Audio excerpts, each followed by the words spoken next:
Salut à toutes et à tous, bienvenue dans Pop Life. Aujourd'hui, Disney a décidé de nous caresser dans le sens du poil ou plutôt de la crinière avec la réédition de deux de ses grands classiques sur console. Alors est-ce qu'on rugit de plaisir ou de colère ?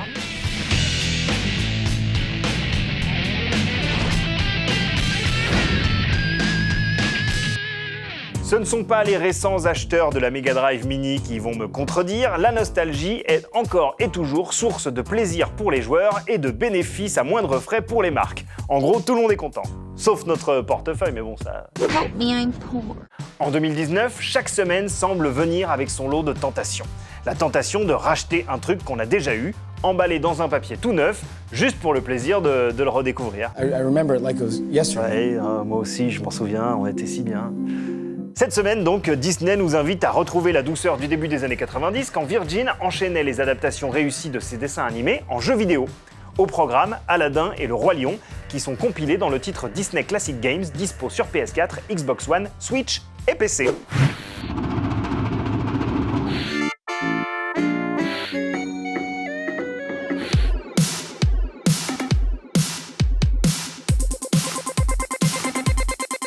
On ne va pas revenir en long et en large sur les jeux, qui sont des platformers à la réalisation soignée, avec une mention spéciale aux animations splendides et hyper naturelles pour l'époque. Dommage néanmoins de ne pas avoir inclus la version Super Nintendo d'Aladdin, développée par Capcom, la maison de Mega Man, Resident Evil et Street Fighter.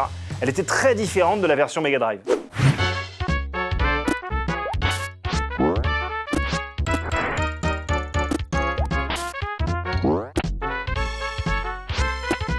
Avec le recul, si le Roi Lion reste un chouette jeu, force est de constater que c'est Aladdin qui se démarque vraiment de par son humour omniprésent et une identité marquée.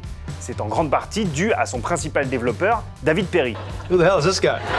Hein, non, bah quand même, un petit peu de respect pour David Perry. C'est le mec qui va créer en 1994 le personnage culte Earthworm Jim.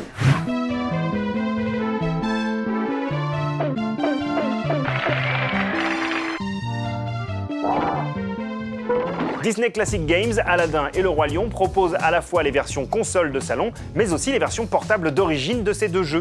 Donc si l'envie vous prend de refaire Aladdin sur Game Boy, vous pouvez. Mais attention, ça pique un peu. Did you really enjoy playing this? Alors, déjà sur un autre ton, et oui, on adorait ça. Non mais oh. Aujourd'hui, dans le rewind de Pop Life, je vous délivre cette info, vous en faites ce que vous voulez. Le personnage Disney de Aladdin a été inspiré par Michael J. Fox. No! Oh, please, God, no! Ah non, mais rassure-toi, au final, ils ont changé leur DA et se sont inspirés de Tom Cruise.